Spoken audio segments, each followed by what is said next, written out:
highlight. We have our payroll, $65,909.53. Department of Corrections with the payments for Aramark of $187,151.73.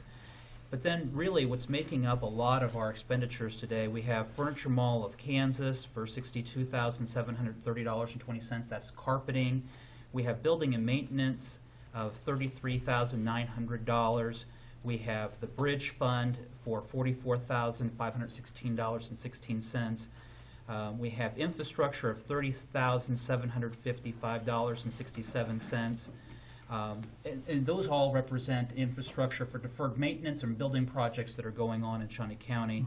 But then we also have Parks and Recs at $51,000 Topeka Civic Theater, and then solid waste management fees of $180,563.01, and then finally holding accounts with the state of Kansas of $129,882.84. And I have no questions, and I would move for their approval.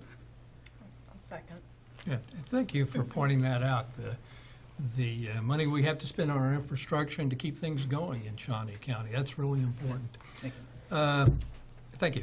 Motion made to approve by Commissioner Cook, seconded by Commissioner Bueller. All in favor say aye, opposed say no.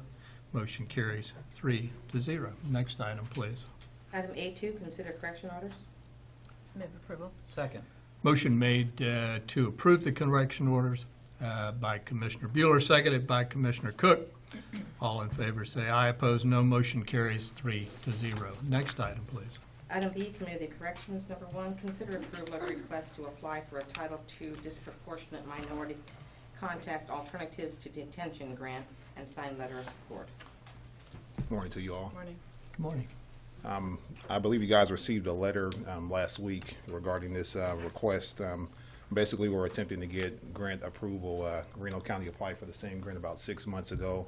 They've been approved for it, and it's basically for alternatives to detention for juveniles. Mr. Chairman, Yes. you might want to introduce yourself for the, I'm sorry, I apologize. I'm Trenton James from Shawnee County Community Corrections. thank you. Yeah, thank you. Just want to make sure we get the clear for the record. No problem. I don't have any questions with the item. It's very well laid out in the memorandum. I would move for approval of the request. I'll second. I would ask County Councilor questions about this before we take a vote, if I may.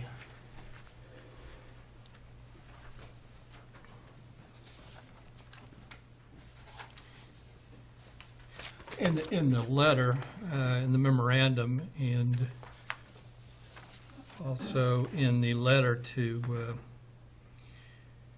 the grantor, there's language that says, at the bottom of the memorandum, it says, should the commissioners agree to allow us to apply for this grant, we must have a denial of local funding letter, a letter written within the current calendar year from the county commission on county letterhead stating that they support the project but do not have the money to fund the requested project. And then on that letter, it says down at the bottom, the Board of Shawnee County Commissioners supports Community Corrections application for this grant, and we support the project. However, we do not have funding in the county budget for the requested project. And I guess my making a blank statement like that when we know we've got contingency funds, is there an issue there? Am I just whistling in the wind? Well, this is a somewhat common requirement that you'll see in grant applications. They want the local entity or the entity applying to affirm that they need the money.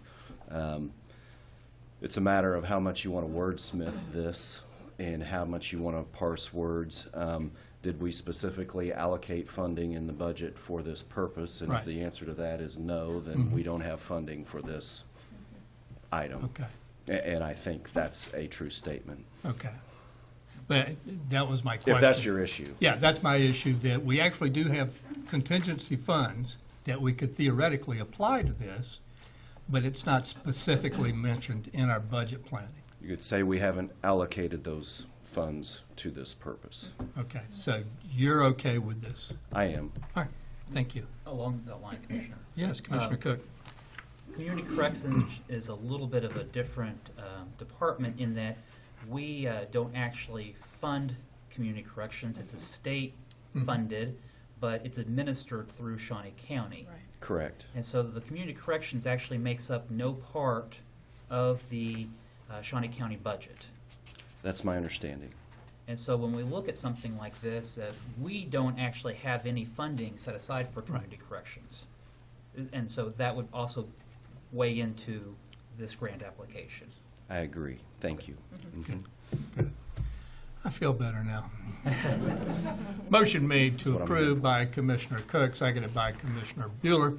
All in favor, say aye. Opposed, no. Motion carries 3-0. Thank you. Thank you very much. Thank you. Thanks, Trenton.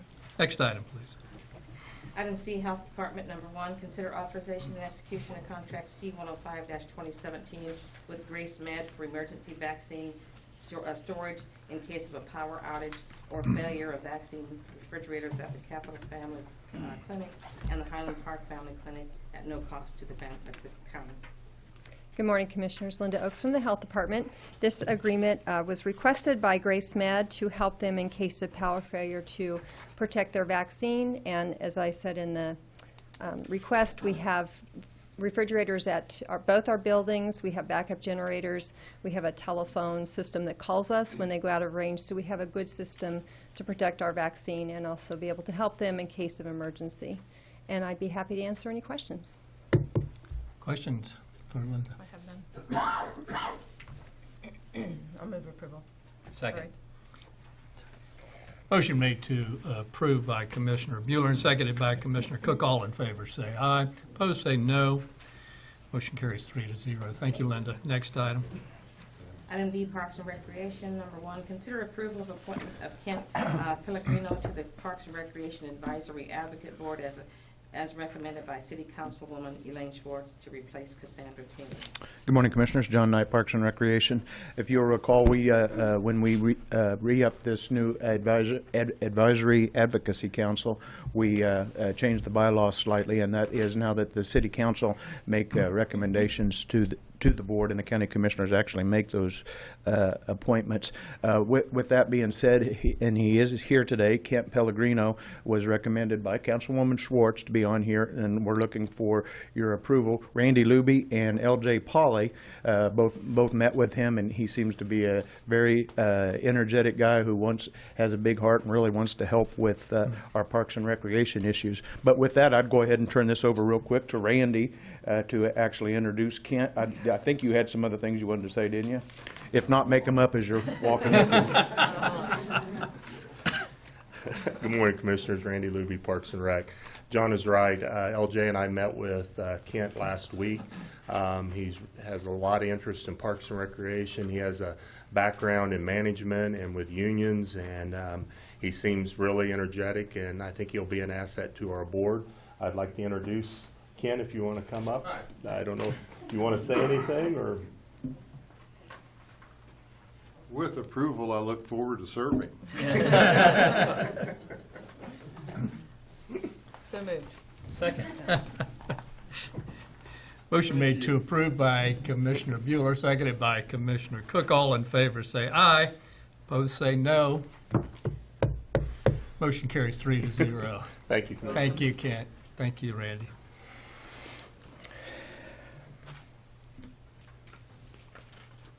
Next item. Item D2, consider approval of a preliminary project budget of $199,600 for a parking lot, park amenities, infrastructure, and signage for Skyline Park with funding from Capital Maintenance, Parks and Recreation Foundation, Parkland Acquisition Fund, and Operational Budget Construction. Approval of a preliminary project budget of $368,600 for renovations of the Lake Shawnee Junior Pond with funding from the Capital Maintenance Fund and the Parks and Recreation Foundation, including a perimeter walk, spillway improvement, and shoreline stabilization, and permission to solicit requests for proposal or requests for qualification for both projects. Commissioners, John Knight again, Parks and Recreation. If you wouldn't mind, I'd like to kind of tell you a little bit about each of these projects so that you understand more. The grand total of the money is a little misleading. I just want to say that the capital maintenance fund, I want to talk about Skyline Park first. The capital maintenance 3R fund, which is an initiative that the county commission has just begun helping Parks and Recreation with. That fund will only fund $62,000 of this. The biggest contributor here is the Shawnee County Parks and Rec Foundation. And to explain that a little bit farther, it's not necessarily the Parks and Rec Foundation, but if you'll recall, we had a grand opening, ribbon cutting, last year about this time up on Skyline Park. A lot of that money is coming, or all of that money is coming from the Azura credit unions.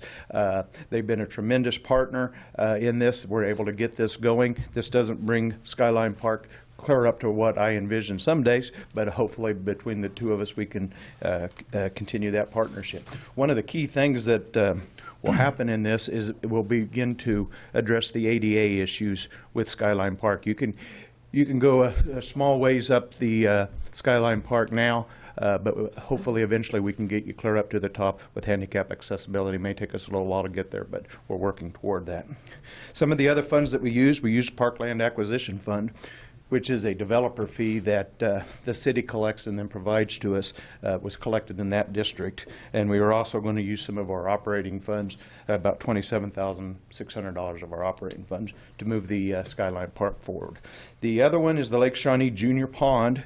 That's a heavily used area for youth, senior citizens, and also handicap accessibility fishing. The Shawnee County Parks and Rec Foundation has designated a lot of funds for that already. This is kind of a matching fund from the 3R fund to move that forward. Addresses ADA issues, and be happy to answer any other questions you may have. Questions for John? I'm going to make a motion to approve, but these are amenities that are used extensively. Is that correct, John? The Skyline Park, this will make sure that it is more extensively used because it'll provide even greater access than has been had up there for years. But yes, all of these projects, these areas are heavily used. Okay. As we sort of discussed at the last meeting, we've got a lot of facilities that need to be refurbished. And we've got infrastructure to address. And so again, I'm going to stress that this year we really analyzed the programs and the facilities and how they're used in our communities, because we need to invest in those that are used and disinvest in some that aren't used as well. Absolutely. Okay, thank you. Commissioner? I have no questions. Okay. No. Oh, Yes, Commissioner Cook. I don't want to get us off of the subject that's at hand, but along that line, we need to, when we're going through that evaluation of what's being used and what's not being used, we need to look at, is there still a need in the community, and that if we made the investment into the facility, the need would increase or the use would increase. I don't want to create self-fulfilling prophecies. We don't put our money back into a facility, it becomes run down, people don't use the facility, and then we justify closing it because nobody's using it. And then it becomes a self-fulfilling prophecy for closing it. I think that we need to look at what the needs of the community are, and that if we made the investment, is there still a need? We look at the Abbott Community Center. It went from using and serving 5 youth to now serving 165 plus youth. There was definitely a need, and then we made the right investment. And so, it's just as we go through that. And you're absolutely right. And we partnered with Boys and Girls to make that happen. And we should always keep that in mind, that if there's a partner that we can work with to do it. But all I'm saying is that there's such a need, and that's one of the challenges that we have, Absolutely. is infrastructure and particular infrastructure in our Parks and Rec, and we've got limited resources for many reasons, the wisdom of our state legislature being one, but we need to make sure that the money we invest in Parks and Rec and everywhere else is best bang for the dollar. Absolutely. Okay. And that kind of brings me to my second point, which is we cannot understate the impact and how grateful we are to Azura Credit Union, Boys and Girls Club. We have so many community partners, and if I missed one, I know that I don't want to start down a list of naming because we'll inevitably miss one. But there are so many community partners that we have, and in Skyline Park, Azura Credit Union with their generous grant to the foundation, and this really does demonstrate, and we should recognize how grateful we are for their partnership. You're absolutely right. There are so many. Bettis with Midwest Health, Azura. I mean, the list goes on. And Mars. You can't name them all without missing someone. So you're But there's absolutely always right. room for one more. Yeah. There certainly is. Yeah, definitely. To help with that conversation, I will tell you that the next advisory advocacy board is going to be discussing an in-depth analysis of the community centers in some of our programs. It'll both be programming plus facility type things. So I think they've heard your request, and I think we're ready to tackle that and get some information to you. And that's another good facility we've got. Anything else? No, Kevin? I would second. Okay. No, I think yes. I think I I made think you did, yeah. I made the motion to approve. Did you second? Commissioner Cook Okay. just. All right. All right. Motion made to approve by Commissioner Archer, seconded by Commissioner Cook. All in favor say aye. Opposed say no. Motion carries 3-0. Great discussion, and I'm sure that will continue for many months, maybe years. Next item, please. Item D3, consider approval of request to grant a permanent right-of-way easement in Edgewood Park to Kansas Gas Service for infrastructure improvements at a cost of $500 to Kansas Gas Service. Commissioners, this is just an easement so that a utility can be placed. The company is going to pay us for the permanent easement and return the property to its current state or better. If you have any specific questions, Terry Bertels is here as well, too. He's negotiated that agreement with them. Questions? Move approval. Second. Motion made to approve by Commissioner Bueller, seconded by Commissioner Cook. All in favor say aye. Opposed say no. Motion carries 3-0. Thank you, John. Next item. Thank you, Commissioner. Item E, facilities maintenance. Number 1, consider approval of request to waive purchasing policies procedures for replacement of the cooling tower piping. Acknowledge receipt of 3 informal bids from Samco Central Mechanical and Lauer, Inc. Award the bid to Lauer, Inc. at a cost of $28,384 and authorization and execution. Contract C-106-2017 for same. Good morning, Commissioners. Bill Kroll, Facilities Maintenance Director. This item came to the forefront while we were preparing to get ready for the cooling season. And the last day of winter, of course, we had a record high of 90 degrees, so cooling season has kind of jumped upon us. One of the things we found when we were up on the roof is the exposed steel piping that goes to our cooling towers, which are our water-cooled condensing units for our main air conditioning, is in really, really bad shape, especially on the drain and crossover piping lines between the 2 towers. The main supply and return runs can probably get by for a little while longer, but my thought is if we're going to have to be up there doing some repairs anyway, we might as well take care of the whole thing so we don't have this problem again. We looked at possibly replacing it back with steel pipe. The cost associated with that would be 25 to 40% higher. And the Schedule 80 PVC pipe is the most common thing used now if you were to put up a cooling tower. And it does have UV protection where years back it didn't. So I don't really worry about rotting out that PVC pipe if we get it replaced. So I didn't want it to get into an emergency purchase type situation, but we really don't have time for an RFP either. So I'll answer any questions you might have. I have none. Commissioner? None. No. Move approval. Second. Motion made to approve by Commissioner Bueller and seconded by Commissioner Cook. All in favor say aye. Opposed, no. Motion carries 3-0. Thank you, Bill. Thank you. Next item, please. Item F, corrections. Number 1, consider approval of request for a membership to the Community Resources Council at a cost of $250 per year. Good morning, Commissioners. Brian Cole, Shawnee County Department of Corrections. This is an annual renewal of a very good, positive relationship and membership that we've had on the part of the Department of Corrections and Community Resource Council, that we work extensively with the Resource Council when it comes to training for our staff, but also for the number of resources that it provides to the inmate population. That's why I'm asking, we did put it in our budget. We did budget for this, and this is why I'm asking that we pay, I would like to pay half what we've done in the previous years, half out of our budget, and then half from the Inmate Wellness Fund, because this directly goes towards the benefit of our inmates. That's why I'd like to have it up that. It's $250 again. This has been a valuable relationship and a membership that we would like to continue. I'd be happy to answer any questions you may have. I'll move to approve. Second. Motion made to approve by Commissioner Archer, seconded by Commissioner Bueller. All in favor say aye. Opposed, no. Motion carries 3-0. Thank you, Brian. Next item. Item G, Administrative Services. Number 1, update on revenue and expenditures. Try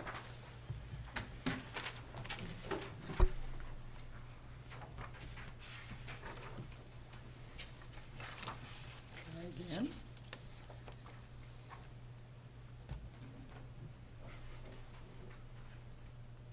Well, it was on earlier, so let me give it one more try here. You guys want to duck down a little bit? There we go.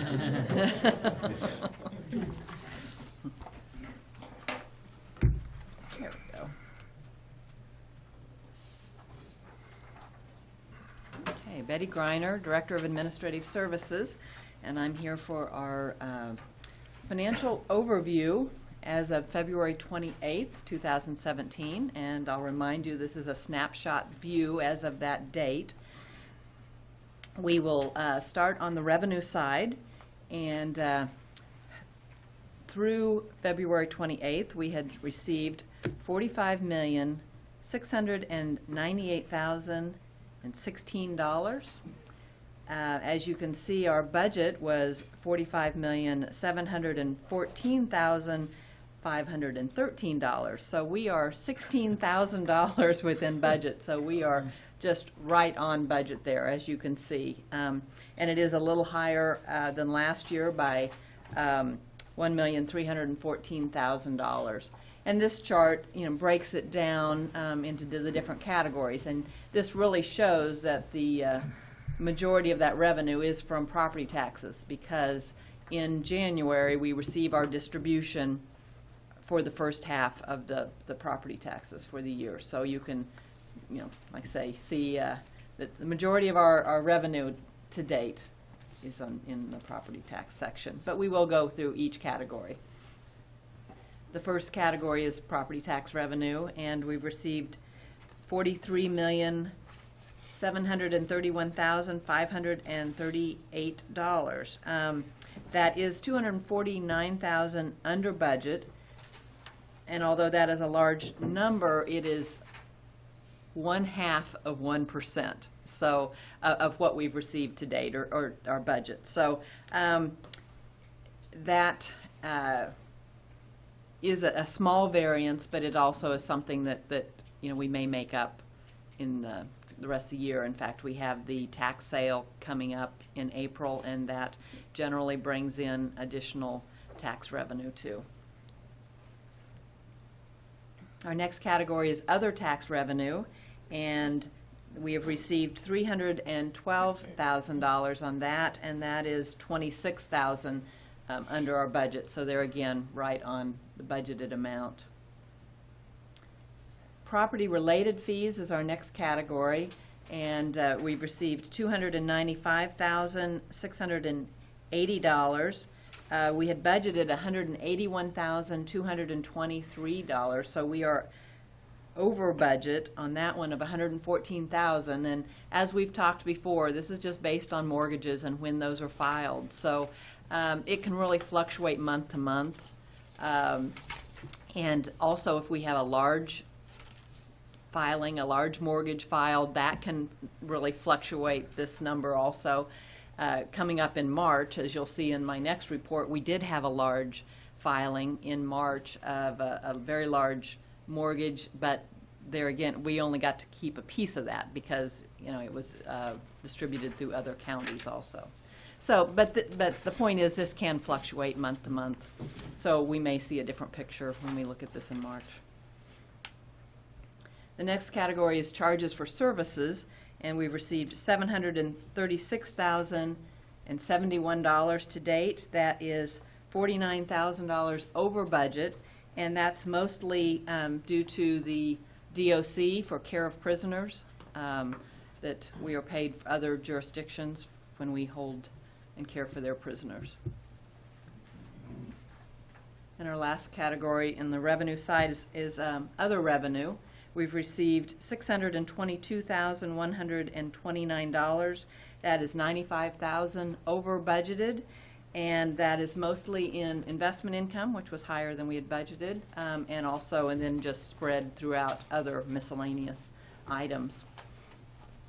So this is just the pie chart that shows that 96% of all of our revenue to date has come from property taxes.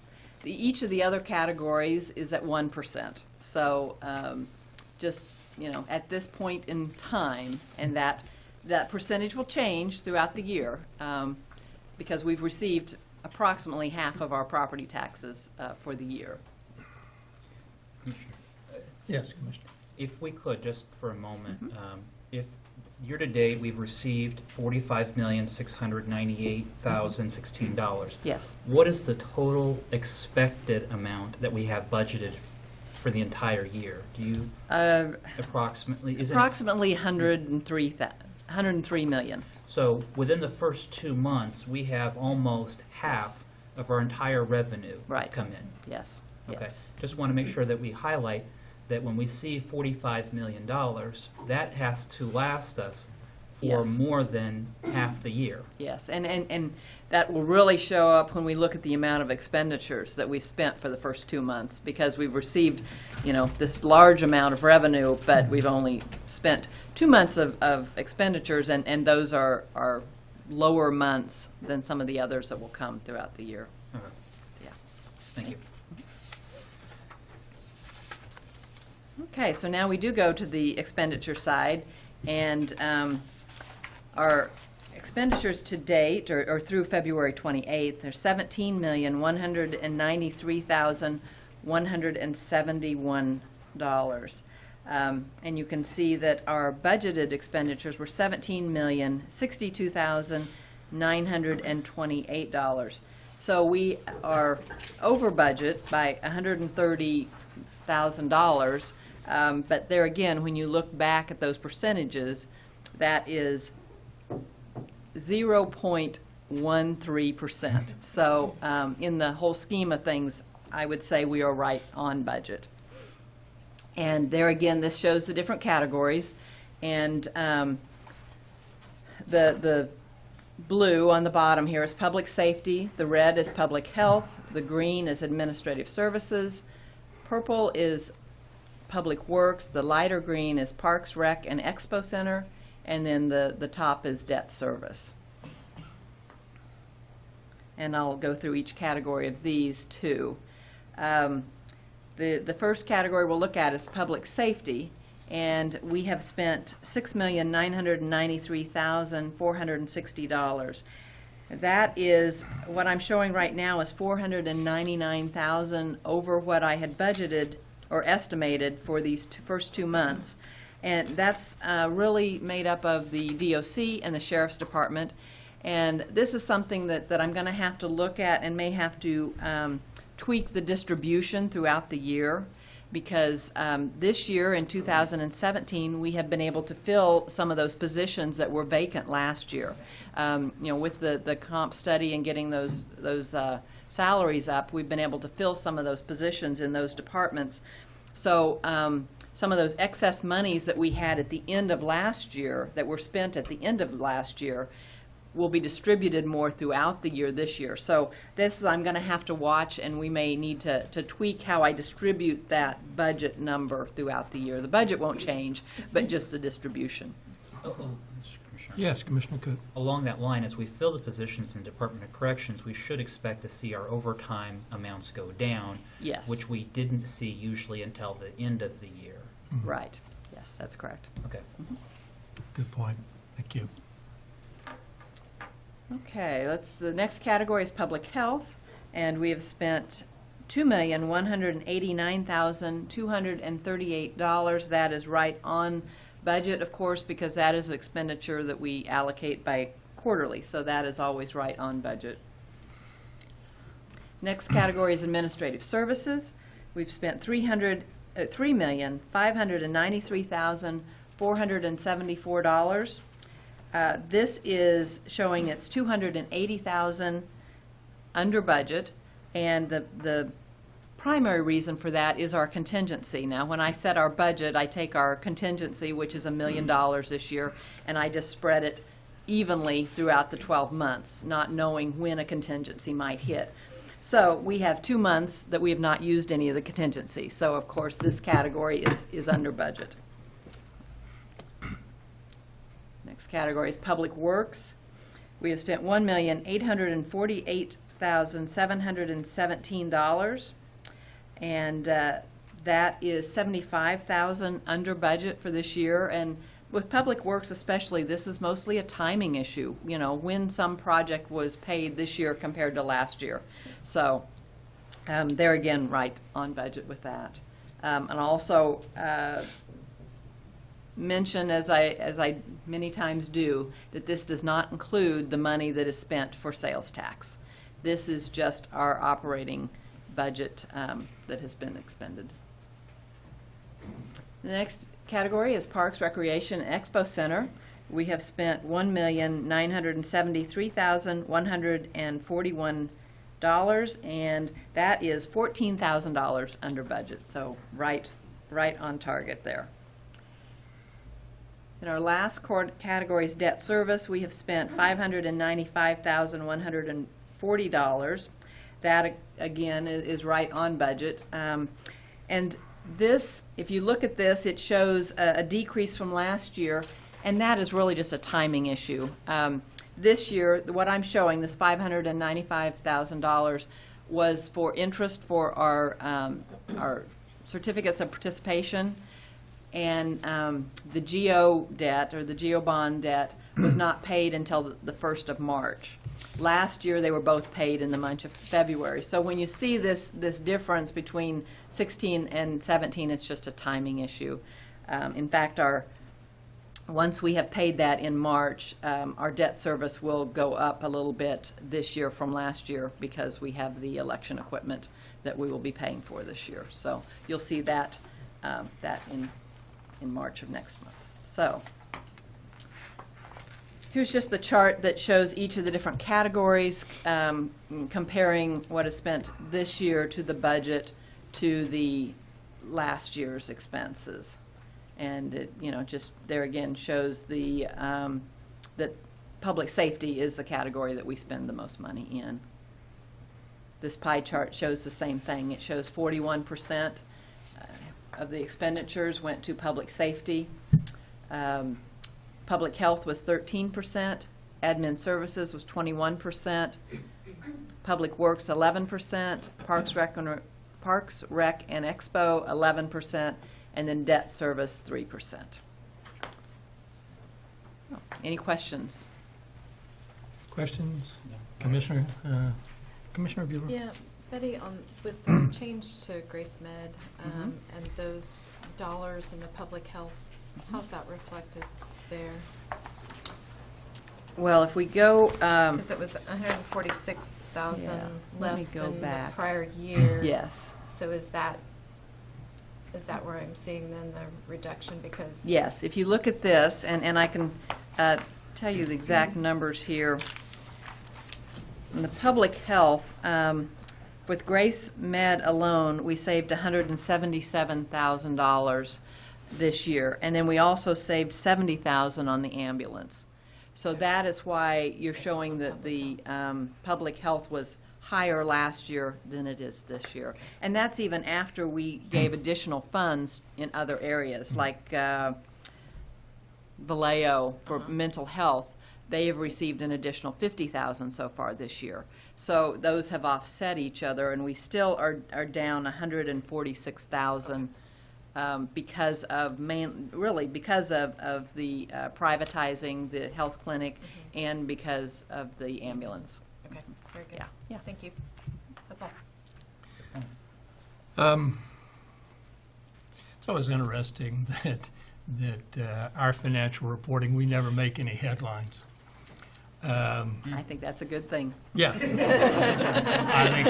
I couldn't agree more, because we typically don't have surprises. Our variances are typically very small, and when we have a variance, it's well explained by our financial administrator. So, thank you, Betty. Just thank you. Next item, please. Item 5, administrative communications. Administrative communications. Oh, that's right.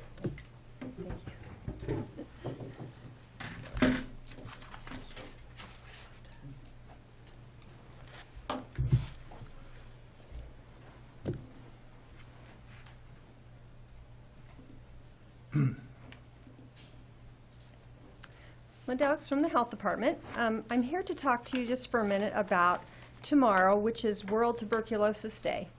And just to give you a little bit of information about tuberculosis worldwide and here in Shawnee County. So we recognize World Tuberculosis Day on March 24th. This is the date in 1882 when Dr. Robert Koch announced his discovery of Mycobacterium tuberculosis, the bacillus that causes tuberculosis. At that time, TB killed 1 in 7 Americans and Europeans. The symbol you see at the top in TB is a little pin I'm wearing. That is the symbol of going to the finish line and eradicating TB in the world. TB kills about 1.5 million worldwide, and something that I did not know, a third of the world population is infected with TB at this time. So in the United States, we had about 9,600 cases of TB in 2015. In Shawnee County, we average about 1 case of active TB per year and about 9 cases of latent TB infection. But 1 case costs $18,000 to treat. If the person is able to take all the medications that are available right now, if they have any resistance or resistance to some of the medications, it can cost $154,000 for 1 case. And we are seeing more resistant TB in the world. It's one of the scary things about TB right now. So we commemorate this day to help eliminate TB worldwide, and I do have pins for each of you, and I would hope that you would wear them tomorrow, and if anyone asks you, tell them that you're helping eradicate TB. Good.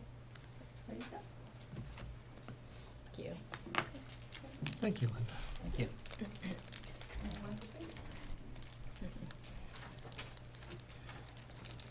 Thank you. I'm sure if we wear this, we'll get asked what it is. But We're racing to the finish line. That's what we're racing to doing. the finish line. Yes. All right. Thank you very much. Thank you.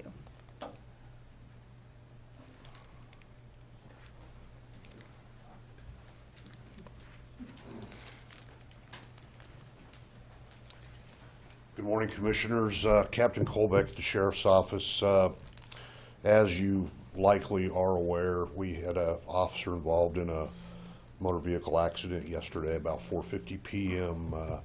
Deputy Bloodsoe was northbound on Landon Road, just north of Highway 24, and for an unknown reason lost control of his vehicle, left the roadway, and as you may have seen on the news, it was a very violent accident.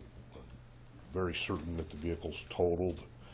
Deputy Bledsoe remains hospitalized this morning for observational purposes. He was trapped in the vehicle, did need extrication. However, he was able to walk to the ambulance to be transported more as a precautionary measure. But I just wanted to update you on that. And then also I would like to publicly acknowledge all of our partners that got involved in this.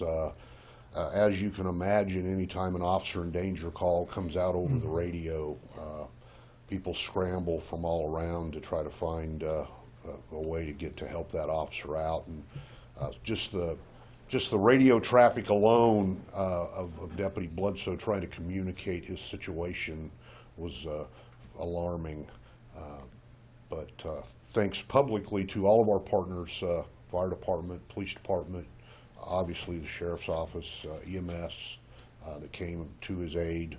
And the Highway Patrol is the lead investigative agency in the accident, and at some point, hopefully, we'll be able to come back and maybe give you a little bit more information. Thank you. But Captain, as far as we know, it wasn't involved with a chase, is that correct? At this point, we're still trying to establish the circumstances that led up to the crash, but I don't believe there was a chase. I don't believe there was any other vehicles involved. But we've got audio and video that's available that will be looked at by the investigative agency. And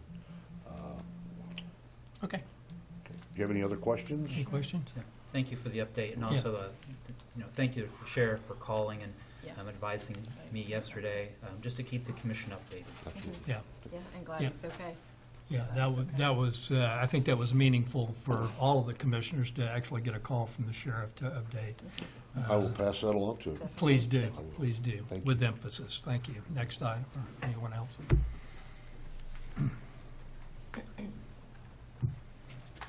Good morning, Commissioners. Justin Gregory, Kansas Expo Center. Giving everybody an update on this weekend's events.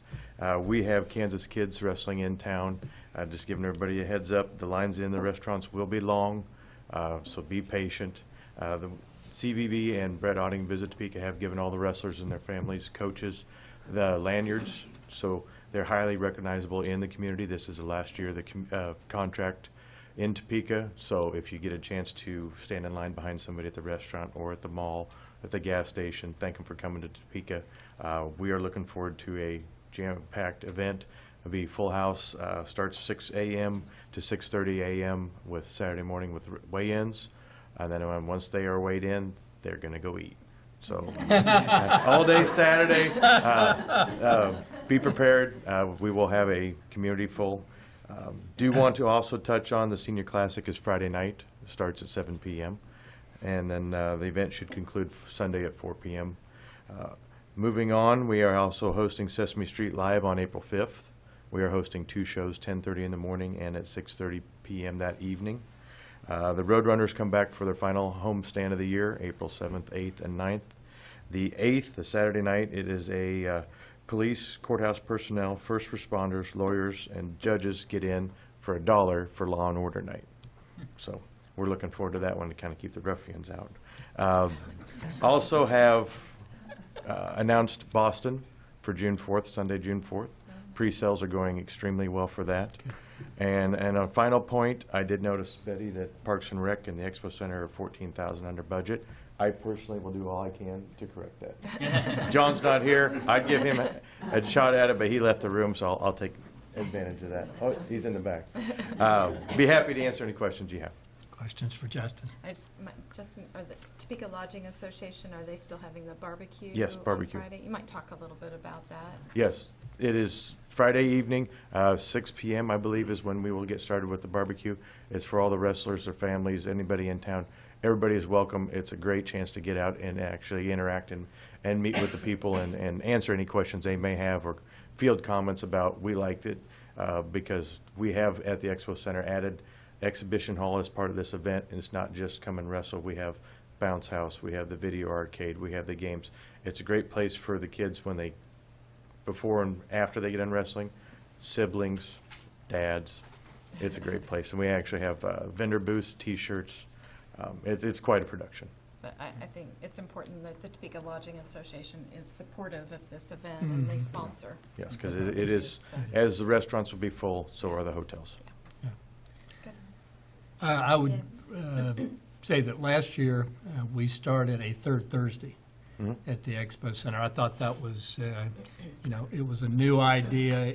I think it was starting to get legs, and I hope as the weather warms up that we might consider starting that back up again to see if there's enough interest, because that really does reintroduce the Expo Center to members of our community that a lot of times don't go to the Expo Center. So. Yeah, we were just waiting for winter to get over, and that was Sunday, Okay. so Okay. we are planning those.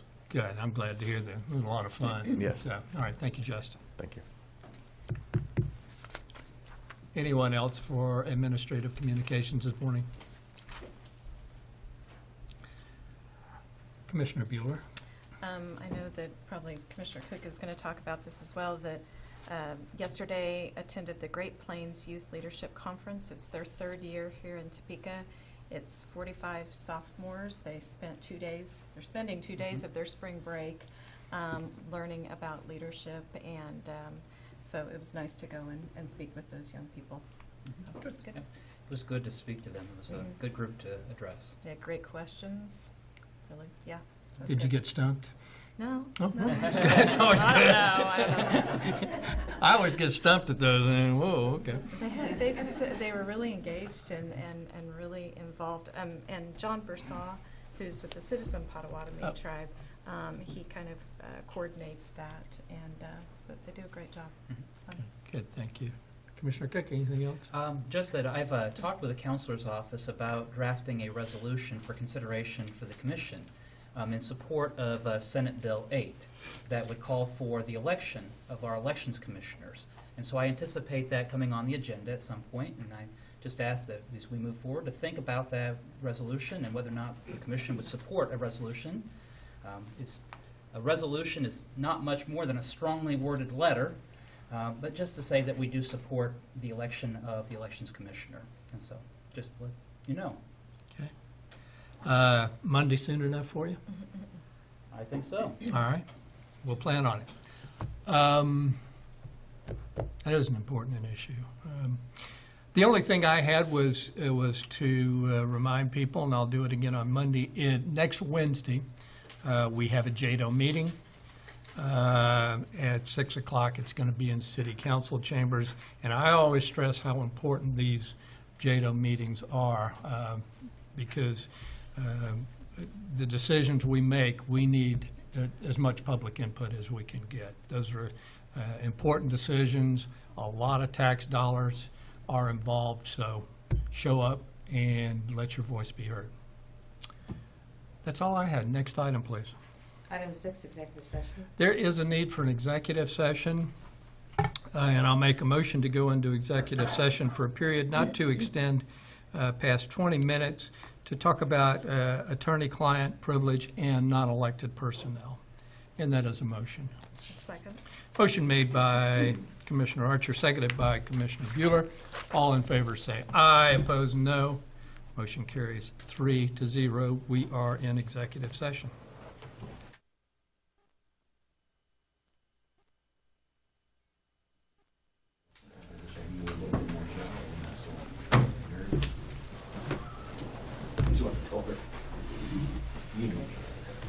Ready?